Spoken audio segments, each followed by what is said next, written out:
jours, la technologie prend une place de plus en plus importante dans le quotidien de notre société, notamment chez les enfants et adolescents qui développent rapidement une importance et quelquefois même une dépendance à cette vie virtuelle. À travers Facebook, Twitter, Snapchat, Skyrock, MySpace et autres réseaux sociaux, ou même par la messagerie texte, un phénomène malheureusement de plus en plus en vogue a fait son apparition dans les écoles secondaires et même les écoles primaires au Québec, la cyber-intimidation. Mais quoi de mieux pour aiguiser nos perceptions sur ce malheureux phénomène que de demander à des jeunes qui sont en plein centre de cette réalité afin de répondre à quelques questions concernant la cyber-intimidation. Voici quelques réponses recueillies. Pour moi, la cyber-intimidation, c'est quand quelqu'un se fait intimider, mais comme sur Internet. Donc, c'est quelqu'un qui se fait harceler, qui se fait envoyer des messages haineux, des choses comme ça. Est-ce que tu connais? Moi, je considère ça comme étant des insultes, du monde qui s'insulte par Internet. Fait que vraiment juste, mettons, on dirait quelqu'un qui est fif ou tous ces mots-là qu'on connaît là, t'es fif, t'es laite.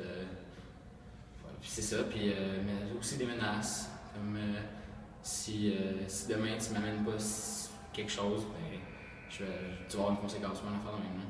La cyber-intimidation, je dirais, c'est une discrimination indirecte par Internet.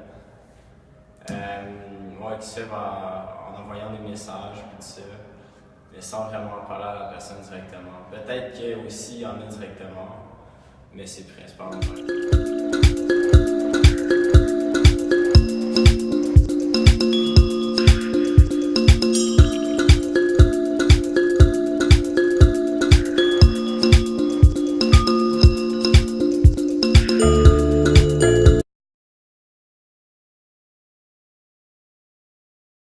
J'ai vu des choses qui se sont passées sur Facebook ou sur des réseaux sociaux, des vidéos qui se sont retrouvées que la personne ne voulait pas nécessairement que ça arrive. Je sais pas. Mais je sais que j'ai vu des gens se faire envoyer des messages haineux, comme j'ai vu beaucoup de gens se faire envoyer des messages de comme va te pendre ou des choses comme ça. J'ai entendu des histoires du monde qui se faisait dire qu'il était pas beau.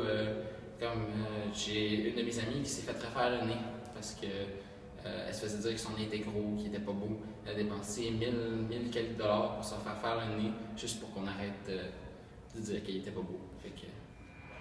Mais on sait pas à quel point ça affecte la personne non plus. Ok. On peut pas savoir à quel point c'est sérieux. Mais... Ok. J'ai entendu parler de gens qui avaient envoyé des commentaires négatifs sur Facebook. Ok. Et tout ça, mais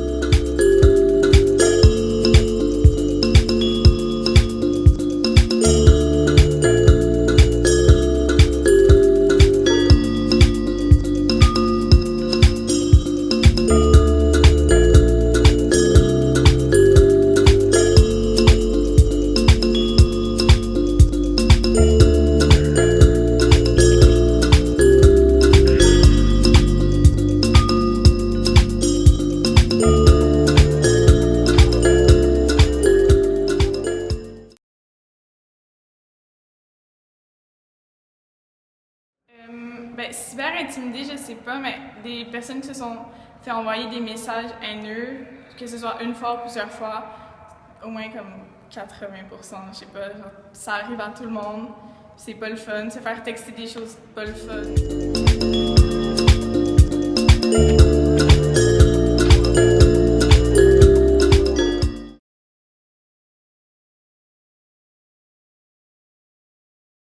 Sincèrement, je sais pas, parce que avec toute la prévention qu'il y a, ça continue quand même. Alors, je vois pas qu'est-ce qu'on pourrait faire pour arrêter ça. Mais c'est sûr que sensibiliser les gens, c'est déjà un grand pas, mais ça marche pas toujours.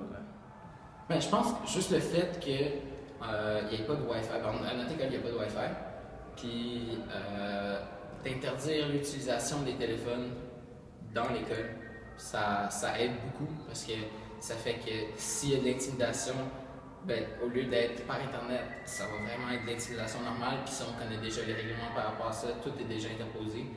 Donc, il y aura moins de cas, puis s'il y en a, on sait déjà ce qu'il faut faire.